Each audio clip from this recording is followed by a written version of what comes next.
Hello friends, welcome to the my study channel express academy पर आपका स्वागत है। प्यारे छात्रों, आज के इस वीडियो में हम सीखेंगे बिहार बोर्ड मैट्रिक परीक्षा 2026 जो जीव विज्ञान का ऑब्जेक्टिव प्रश्न जो परीक्षा में आने वाला है इसके बारे में सीखेंगे और ये चैप्टर 1 का है जिसका नाम है जैव प्रक्रम। तो चलिए इस वीडियो को हम शुरू करते हैं। आप लोग मेरा चैनल एक्सप्रेस एकेडमी को सब्सक्राइब कर लीजिएगा। देखिए कुछ लिखे हम, कहता है कि जीवन का सबसे बड़ा गुरु वक्त होता है, यानी जीवन का सबसे बड़ा गुरु वक्त होता है, क्योंकि जो वक्त सिखाता है वो कोई नहीं सिखा सकता है। इसलिए आप लोग वक्त को उसको यूज कीजिए, बर्बाद मत कीजिए और आगे की पढ़ाई अच्छा से कीजिए। देखिए मेरा पहला प्रश्न है, प्रश्न नंबर 1 कहता है वो पौधों में वाष्पोत्सर्जन किस भाग में होता है। तो बताइएगा पौधों में वाष्पोत्सर्जन की क्रिया किस भाग में होती है। तो पत्ता में होता है, यानी राइट आंसर क्या हो जाएगा, पत्ता। अगला प्रश्न, प्रश्न नंबर 2 कहता है मानव रक्त में उपस्थित यूरिया की सामान्य मात्रा कितनी होती है। 20 ग्राम होती है। अगला प्रश्न, प्रश्न नंबर कितना 3 कहता है श्वसन क्रिया के दौरान कितनी प्रतिशत ऊर्जा ताप के रूप में निष्कासित होती है। तो इसका राइट आंसर आपने कहा 20% निष्कासित होती है। अगला प्रश्न, प्रश्न नंबर 4 बताइएगा आप लोग कमेंट बॉक्स में कमेंट करके आंसर क्या होगा। मनुष्य में वृक्क एक तंत्र का भाग है जो संबंधित है, किससे संबंधित है, श्वसन से, पोषण से, परिवहन से, यानी आपने इसका राइट आंसर कहा उत्सर्जन से। अगला प्रश्न, प्रश्न नंबर 5 कहता है कि पौधों के वायवीय भागों से जल के निष्कर्ष की क्रिया कहलाती है, क्या कहलाती है, वाष्पोत्सर्जन। यानी पौधे के वायवीय भागों से जल का यहाँ पर निष्कासन भी लिख सकते हैं। निष्कासन की क्रिया क्या कहलाता है, वाष्पोत्सर्जन। अगला प्रश्न, प्रश्न नंबर 6 कहता है वह प्रक्रम जिसके द्वारा शरीर में ऊर्जा का उत्पादन होता है क्या कहलाता है, श्वसन कहलाता है। अगला प्रश्न, प्रश्न नंबर 7 कहता है कौन सी क्रिया सभी जीव के लिए आवश्यक होती है। तो बताइएगा आप लोग कमेंट बॉक्स में आंसर इसका क्या होगा। तो जानिए कि यह क्रिया श्वसन है, यानी श्वसन की क्रिया सभी जीवों के लिए आवश्यक होती है। ठीक है। अगला प्रश्न है, प्रश्न नंबर 8 क्या कहता है कि मैग्नीशियम पाया जाता है। मैग्नीशियम कहाँ में पाया जाता है, क्लोरोफिल में पाया जाता है। अगला प्रश्न, प्रश्न नंबर 9 क्या कहता है कि मानव हृदय में पाए जाते हैं क्या पाए जाते हैं, 4 वेशम पाए जाते हैं, क्या पाए जाते हैं, 4 वेशम। अगला प्रश्न, प्रश्न नंबर 10 क्या कहता है प्रकाश संश्लेषण द्वारा किसकी प्राप्ति होती है। तो प्रकाश संश्लेषण द्वारा ग्लूकोज की प्राप्ति होती है। अगला प्रश्न, प्रश्न नंबर 11 क्या कहता है कोशिका झिल्ली किस प्रकार की झिल्ली है। तो आपने कहा अर्धपारगम्य झिल्ली होती है। अगला प्रश्न, प्रश्न नंबर 12 कहता है दही के जमने में निम्नलिखित में से कौन सी क्रिया होती है, किण्वन प्रक्रिया होती है। अगला प्रश्न, प्रश्न नंबर 13 कहता है जीवन की उपापचयी क्रियाओं के संचालन के लिए निम्नलिखित में से कौन आवश्यक है। तो निरंतर ऊर्जा की आपूर्ति भी आवश्यक है, शरीर की वृद्धि भी आवश्यक है, टूटे फूटे ऊतकों की मरम्मत भी आवश्यक है। यानी इसका राइट आंसर हो जाएगा ऑप्शन नंबर डी, इनमें से सभी। अगला प्रश्न, प्रश्न नंबर 14 कहता है कि मानव में डायलिसिस थैली होती है, नेफ्रॉन। अगला प्रश्न, प्रश्न नंबर 15 कहता है मत्स्य का मुख्य श्वसन अंग है। मत्स्य का यानी मछली का मुख्य श्वसन अंग कौन सा है, गिल्स है। अगला प्रश्न, प्रश्न नंबर 16 क्या कहता है पौधे से गैसों के निष्कासन के लिए किस क्रिया का उपयोग होता है। तो विसरण की क्रिया का उपयोग होता है। अगला प्रश्न, प्रश्न नंबर 17 कहता है क्लोरोफिल वर्णक पाया जाता है। क्लोरोफिल वर्णक का रंग, यानी क्लोरोफिल वर्णक का रंग है कैसा होता है, तो रंग इसका हरा होता है। ठीक है। अगला प्रश्न, प्रश्न नंबर 18 कहता है कवक में पोषण की कौन सी विधि पाई जाती है? तो कवक में मृतजीवी पोषण होता है। अगला प्रश्न, प्रश्न नंबर 19 कहता है रेजिन एवं गोंद कहाँ संचित रहता है? तो पुराने जाइलम में रेजिन एवं गोंद संचित रहता है। अगला प्रश्न, प्रश्न नंबर 20 कहता है शरीर में भोजन का पचना किस प्रकार की अभिक्रिया है? तो इसका राइट आंसर उपचयन अभिक्रिया है। अगला प्रश्न, प्रश्न नंबर 21 कहता रक्त क्या है? तो रक्त क्या है? रक्त एक उत्तक है, या इसी को बोल सकते हैं रक्त एक तरल संयोजी उत्तक है। अगला प्रश्न, प्रश्न नंबर 22 क्या कहता है निम्नलिखित में कौन उत्सर्जी अंग है? बताइए कौन उत्सर्जी अंग है? तो एक वृक्क ही ऐसा है जो उत्सर्जी अंग है। अगला प्रश्न, प्रश्न नंबर 23 कहता है रक्षी कोशिका कहाँ पाई जाती है? तो आपने कहा रक्षी कोशिका पत्तियों में पाई जाती है। अगला प्रश्न, प्रश्न नंबर 24 कहता है इथाइल अल्कोहल किस प्रकार के शोषण से बनता है? इथाइल अल्कोहल किस प्रकार के शोषण से बनता है? तो आपने कहा अवायवीय शोषण से। अगला प्रश्न, प्रश्न नंबर 25 क्या कहता है कि मनुष्य के सांस लेने और छोड़ने की क्रिया को क्या कहते हैं? श्वासोच्छ्वास कहते हैं। अगला प्रश्न, प्रश्न नंबर 26 कहता है रक्त में आयरन की कमी से होने वाला कौन सा रोग होता है? तो एनीमिया रोग होता है। अगला प्रश्न, प्रश्न नंबर 27 कहता है कि पादप में जाइलम उत्तरदायी होता है किसके लिए? तो जौ से जाइलम और जौ से जल, यानी पादप में जाइलम किसके लिए उत्तरदायी होता है? जल का संवहन करने के लिए।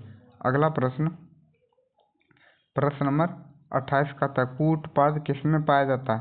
तो आपने कहा कूटपाद जो होता है वो अमीबा में पाया जाता है। अगला प्रश्न, प्रश्न नंबर 29 कहता है प्रकृति में ऑक्सीजन का संतुलन कैसे बना रहता है? तो प्रकाश संश्लेषण की क्रिया जब होती है तो पौधा ऑक्सीजन लेता है और कार्बन डाइऑक्साइड छोड़ता है, कार्बन डाइऑक्साइड लेता है और ऑक्सीजन छोड़ता है। इस तरह से प्रकाश संश्लेषण की क्रिया होती रहती है और प्रकृति में ऑक्सीजन का संतुलन बना रहता है। अगला प्रश्न, प्रश्न नंबर 30 क्या कहता है स्टोमाटा पौधे के किस अंग में पाया जाता है? तो आपने कहा इसका आंसर पत्तियों में होता है। अगला प्रश्न, प्रश्न नंबर 31 क्या कहता है मानव हृदय का औसत प्रसंकुचन दाब कितना होता है? प्रसंकुचन दाब कितना होता है? 180 mmG होता है। 120 mmHg होता है। अगला प्रश्न, प्रश्न नंबर 32 कहता है इनमें से कौन प्रकाश संश्लेषी अंग है? तो एक पत्ती ऐसा है जो प्रकाश संश्लेषी अंग है। अगला प्रश्न, प्रश्न नंबर 33 वाष्पोत्सर्जन कैसी प्रक्रिया है? आपने कहा वाष्पोत्सर्जन जो है वो एक भौतिक प्रक्रिया है। अगला प्रश्न, प्रश्न नंबर 34 क्या कहता है शरीर में भोजन का पचना किस प्रकार की अभिक्रिया है? तो आपने कहा ऑक्सीकरण अभिक्रिया है। अगला प्रश्न, प्रश्न नंबर 35 क्या कहता है कि स्वपोषी पौधे के लिए यानी स्वपोषी पोषण के लिए आवश्यक है क्लोरोफिल भी आवश्यक है, कार्बन डाइऑक्साइड और जल भी आवश्यक है, सूर्य का प्रकाश भी। तो आपने कहा इनमें से सभी, यानी उपरोक्त में से सभी। अगला प्रश्न, प्रश्न नंबर 36 कहता है पाइरूवेट के विखंडन से यह कार्बन डाइऑक्साइड जल तथा ऊर्जा देता है। यह किस प्रकार की क्रिया होती है? यानी यह क्रिया होती है किस में होती है? तो यह क्रिया आपने कहा माइटोकॉन्ड्रिया में होती है। अगला प्रश्न, प्रश्न नंबर 37 कहता है जठर ग्रंथियाँ कहाँ पाई जाती है? तो जठर ग्रंथि जो होती है वो अमाशय में पाया जाता है। अगला प्रश्न, प्रश्न नंबर 38 कहता है खुला परिसंचरण तंत्र किसमें पाया जाता है? तो खुला परिसंचरण तंत्र कॉकरोच में पाया जाता है। अगला प्रश्न, प्रश्न नंबर 39 कहता है पौधों में पाया जाने वाला गाढ़ा एवं दूधिया उत्सर्जी तरल पदार्थ को क्या कहते हैं? लैक्टेस कहते हैं। क्या कहते हैं? लैक्टेस कहते हैं। अगला प्रश्न, प्रश्न नंबर 40 कहता है यूरिया रक्त में कहाँ प्रवेश करती है? तो आपने कहा यूरिया जो होती है रक्त में यकृत से प्रवेश करती है। अगला प्रश्न, प्रश्न नंबर 41, प्रकाश संश्लेषण होता है दिन में होता है कि रात में? प्रकाश संश्लेषण की प्रक्रिया दिन में होती है। अगला प्रश्न 42 कहता है पादप में फ्लोएम संवहन होता है भोजन। अगला प्रश्न, प्रश्न नंबर 43, प्रकाश संश्लेषण की क्रिया में ऑक्सीजन बाहर निकलता है किससे? जल से। अगला प्रश्न, प्रश्न नंबर 44 कहता है रक्त में हल्के पीले रंग के चिपचिपे द्रव को क्या कहते हैं? हल्के पीले रंग के चिपचिपे द्रव को प्लाज्मा कहते हैं। ठीक है। अगला प्रश्न, प्रश्न नंबर 45, प्रकाश संश्लेषी अंगक कौन है? हरित लवक को कहा जाता है प्रकाश संश्लेषी अंगक। अगला प्रश्न, प्रश्न नंबर 46 क्या कहता है वृक्क के संरचनात्मक एवं क्रियात्मक इकाई को नेफ्रॉन कहते हैं। क्या कहते हैं? नेफ्रॉन कहते हैं। अगला प्रश्न, प्रश्न नंबर 47 कहता है मनुष्य के शरीर की सबसे बड़ी ग्रंथि कौन सी है? लीवर, यानी इसी को बोलते हैं यकृत। अगला प्रश्न, प्रश्न नंबर 48, स्वपोषी के लिए आवश्यक नहीं है। क्या आवश्यक नहीं? स्वपोषी के लिए क्या आवश्यक नहीं? देखिए क्लोरोफिल आवश्यक है सूर्य का प्रकाश, लेकिन ऑक्सीजन आवश्यक नहीं है। जिस समय पौधा भोजन बनाता है उस समय कार्बन डाइऑक्साइड लेता है। ठीक है। अगला प्रश्न, प्रश्न नंबर 49 कहता है इनमें किसके द्वारा अमीबा में भोजन अंतर्ग्रहण होता है? तो आपने कहा अमीबा में भोजन अंतर्ग्रहण कूटपाद की सहायता से होता है। अगला प्रश्न, प्रश्न नंबर 50 कहता है पौधे में श्वसन क्रिया के अंतर्गत एटीपी के टूटने से कितनी ऊर्जा मुक्त होती है? तो इनमें से कोई नहीं, यानी ऐसा ऑप्शन इसमें है ही नहीं। अगला प्रश्न, प्रश्न नंबर 51 कहता है रक्त का थक्का बनाने में सहायक होता है। रक्त बिंबाणु सहायक होता है। अगला प्रश्न, प्रश्न नंबर 52 कहता है पाचन क्रिया पूर्ण होती है छोटी आंत में, छोटी आंत के इलियम में होता है। अगला प्रश्न, प्रश्न नंबर 53 क्या कहता है छोटी आंत की दीवार में पाई जाने वाली ग्रंथियों के स्राव को क्या कहते हैं? तो ग्रंथियों के स्राव को क्या कहते हैं? आंतरस भी कहते हैं और सक्कस एंटीरिक्स भी कहते हैं, यानी ए और बी दोनों हो जाएगा। अगला प्रश्न, प्रश्न नंबर 54 क्या कहता है एक वयस्क मनुष्य के मुख में कितने दांत होते हैं? तो 32 होते हैं। अगला प्रश्न 55 मछली के हृदय में कोष्ठों की संख्या कितनी होती है? 2 होती है। अगला प्रश्न 56 क्या कहता है स्वाद कलियां पाई जाती है जीव के ऊपरी सतह पर जो छोटे छोटे अंकुर रहती है उसी को बोलते हैं स्वाद कलियां या स्वाद कलिकाएं। अगला प्रश्न, प्रश्न नंबर 57 अमाशय के अग्रभाग को क्या कहते हैं? अमाशय के अग्रभाग को कार्डिएक कहते हैं। अमाशय के अग्रभाग को क्या कहते हैं? कार्डिएक कहते हैं। अगला प्रश्न, प्रश्न नंबर 58 क्या कहता है मुख गुहा का पिछला भाग क्या कहलाता है? बताइएगा मुख गुहा का पिछला भाग क्या कहलाता है? तो आपने कहा मुख गुहा का पिछला भाग ग्रसनी कहलाता है। अगला प्रश्न, प्रश्न नंबर 59 कहता है निम्नलिखित में से कौन सजीव का लक्षण है? तो देखिए सजीव का लक्षण मुख्य रूप से 5 प्रकार का होता है, लेकिन इनमें से इसका राइट आंसर होगा श्वसन सजीव का मुख्य लक्षण होता है। इसके बाद देखिए अगला प्रश्न, प्रश्न नंबर 60 क्या कहता है छोटी आंत एवं बड़ी आंत के जोड़ पर पाए जाने वाली एक छोटी नलीनुमा रचना को क्या कहते हैं? तो आपने कहा इसका राइट आंसर सीकम।